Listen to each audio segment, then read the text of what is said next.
আসসালামু আলাইকুম viewers, bike blog এইচের পক্ষ থেকে আপনাদেরকে সবাইকে জানানো হচ্ছে আন্তরিক শুভেচ্ছা ও অভিনন্দন। আশা করি আপনারা সবাই ভালো আছেন। আলহামদুলিল্লাহ আমিও ভালো আছি। তো চলে আসলাম আজকে আরেকটি ভিডিও নিয়ে। আজকের ভিডিওটি হলো পালসার 220 মানে 220 সিসির বাইকটা। তো আমি সর্বপ্রথম বলে নিই, আপনারা কমেন্টস করবেন যে 220 সিসি বাইক আসলে কোথায় পাওয়া গেল। তো বিষয়টা হলো, গতকালকে একটা শর্ট ভিডিও আমি দিয়ে দিছিলাম, তো ওখানে এটার সাউন্ডটা খারাপ সাউন্ডটা দেখানো আছে। তো যাই হোক, এটা হলো কাস্টম নিলাম কিন্তু বাইক। তো এই বাইকটির সমস্যা হলো ইঞ্জিনের সাউন্ড খারাপ, টপ স্পিডটা ও আশানুরূপ পাওয়া যাচ্ছে না। দ্বিতীয় নম্বর বিষয়, গিয়ার শিফটিংটা অনেক হার্ড ছিল। তো যাই হোক, বিষয়টা হলো যেটা। আর এখানে আরেকটা বিষয়, এই ভিডিওটা আসলে শ্যুট করার ইচ্ছা ছিল না, মানে কাজ কামের অনেক চাপ।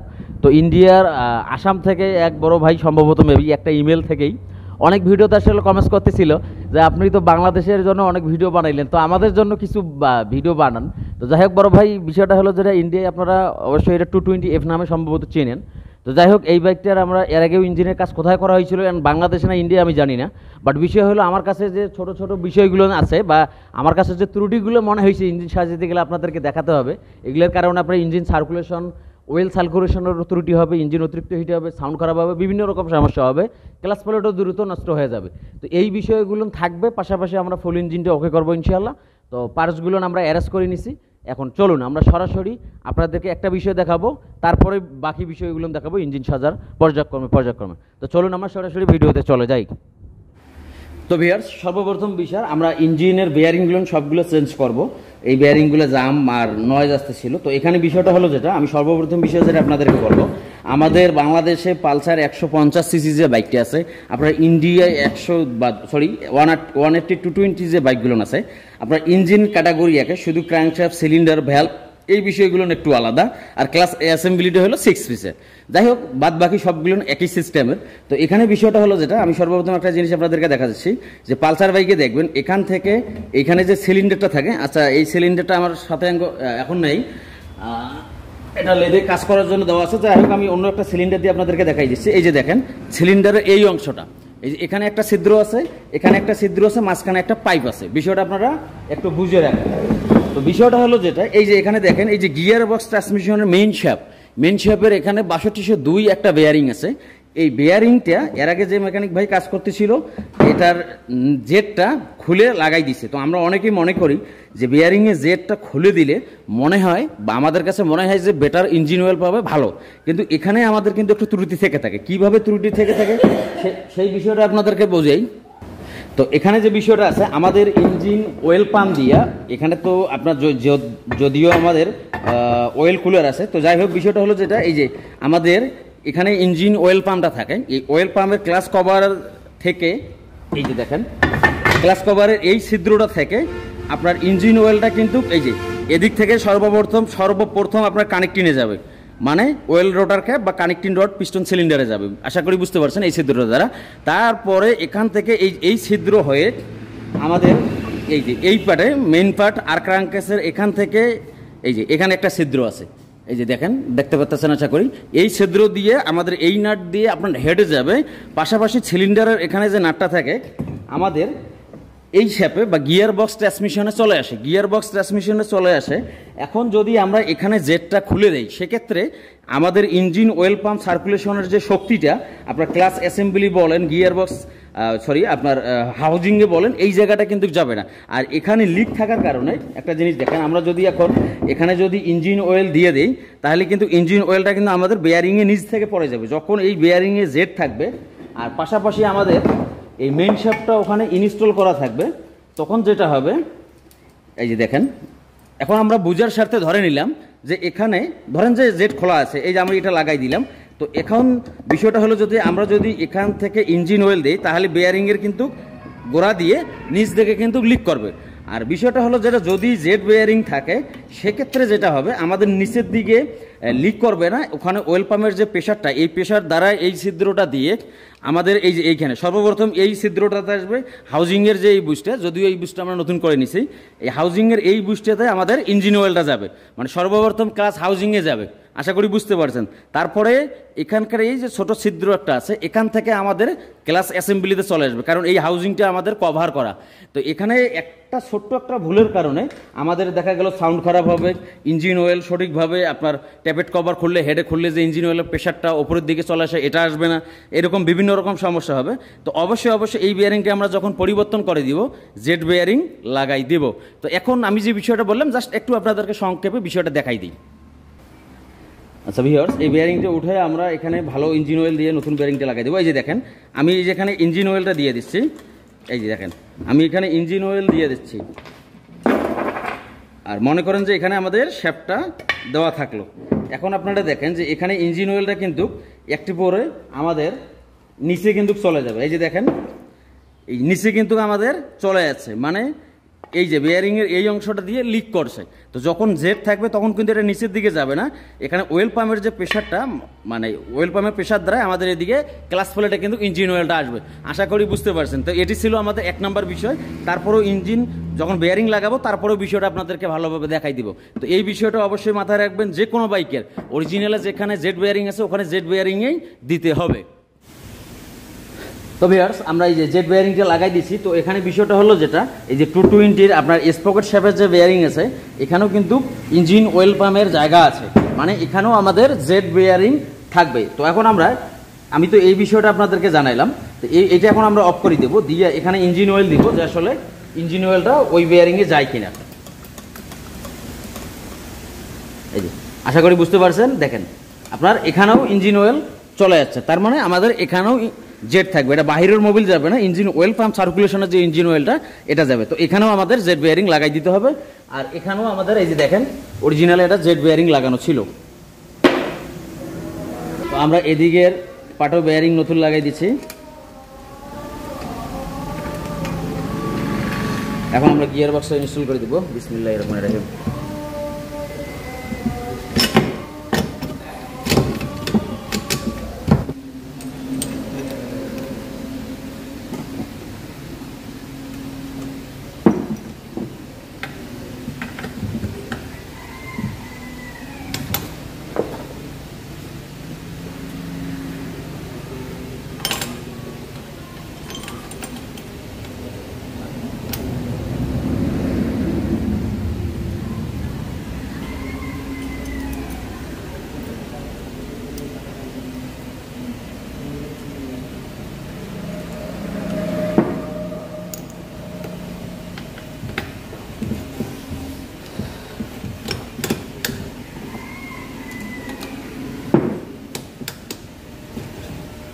তো আমরা এখন ক্র্যাঙ্কশ্যাফটটা সেট করে দেবো। কানেক্টিং, ইঞ্জিন বেয়ারিং এগুলো সবগুলো হলো নতুন।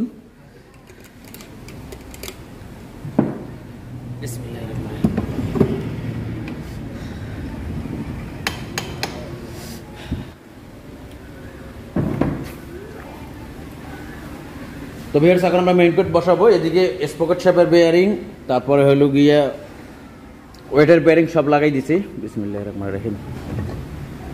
মেইন কোডটা বসাই দিয়ে আমরা ইঞ্জিনের নাটগুলো লাগাই দিচ্ছি। ভিউয়ার্স, এখন আমরা ওয়েটটা লাগাবো।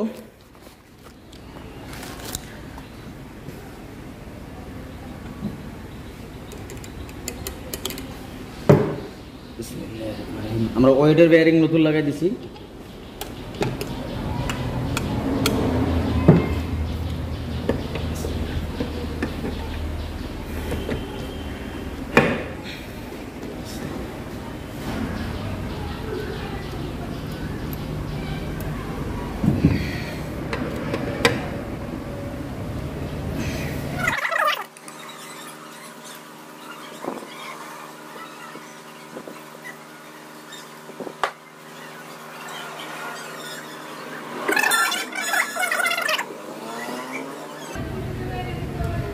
এই যে ভিউয়ার্স দেখেন, যে এই দেখেন এখানে কিন্তু আমাদের টোপে টোপে ইঞ্জিন অয়েল চলে আসতেছে। আশা করি বুঝতে পারছেন। এই যে দেখেন নতুন ইঞ্জিন অয়েল। তো এভাবেই আমাদের ইঞ্জিন অয়েল সার্কুলেশনটা কাজ করবে। এই যে এখানে দেখেন, আমি এটা যদি এখন উপর দিকে দেই তাহলে এখানে ইঞ্জিন অয়েলটা বন্ধ হবে। এই যে দেখেন এখান থেকে কিন্তু চলে আসবে। এই যে আশা করি বুঝতে পারছেন।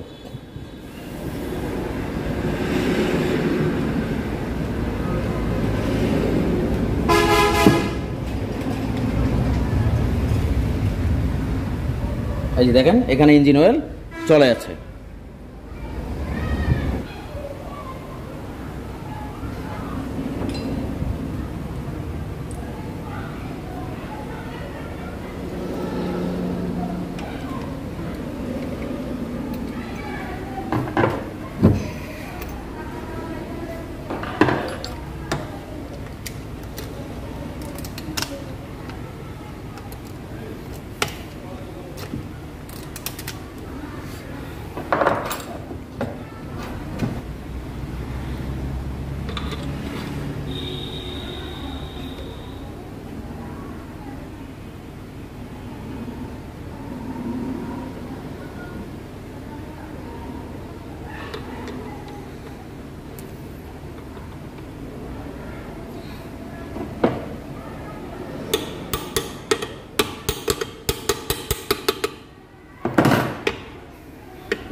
তো ভিউয়ার্স এখন আমরা নতুন ব্যালেন্স ইনস্টল করে দিচ্ছি।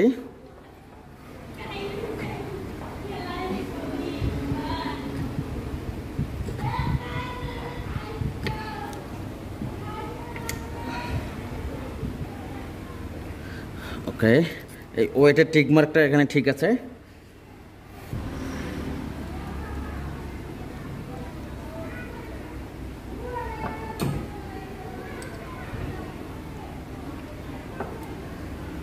নতুন গিয়ার চেঞ্জারটা কাটা ছিল, মানে ঝালাই দেওয়া ছিল মাথায়, নতুন লাগাই দিলাম।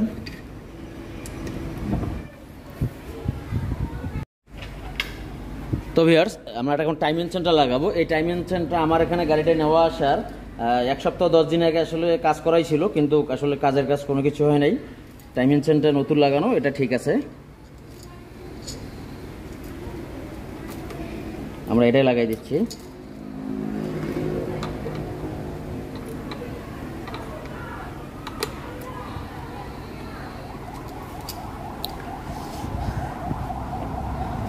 তারপরে বিষয় হলো ক্লাস হাউজিং। এই যে ক্লাস হাউজিং এর যে বুস্টে এই শেপের মধ্যে লুজ ছিল, এটা ঠিক করছি। খাঁচাটা রিপিট করে নিছি, মাউন্টেন রাবার চেঞ্জ করে নিছি, মানে খাঁচাটা গসতে ছিল। তো এখন আমরা এটা লাগাই দিব।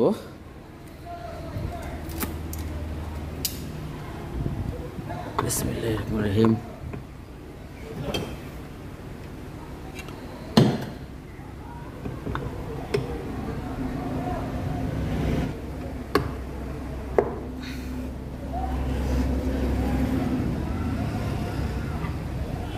এই যে বেবি প্যানিয়ামের টিক মার্ক, এই যে এখানে টিক মার্ক দেওয়া আছে, ওইটা টিক মার্কের সঙ্গে ওইটা টিক মার্ক। ওকে,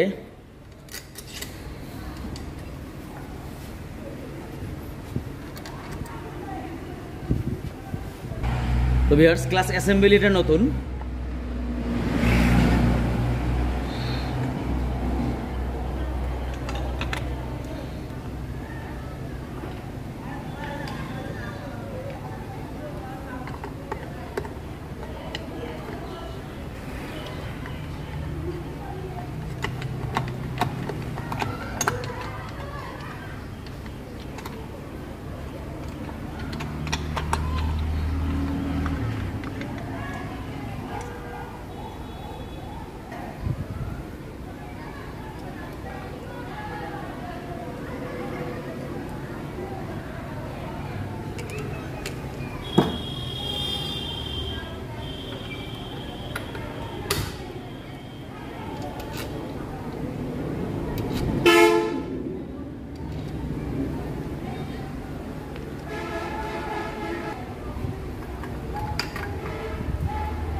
তো ভিউয়ার্স এখন আমরা ক্লাস কভারটা লাগাই দেবো। বিসমিল্লাহির রহমানির রহিম। ধরো। নাটগুলো তো অবশেষে বাইকটা আমাদের স্টার্ট হয়ে গেছে। এখন ইঞ্জিনের সাউন্ড শুনুন।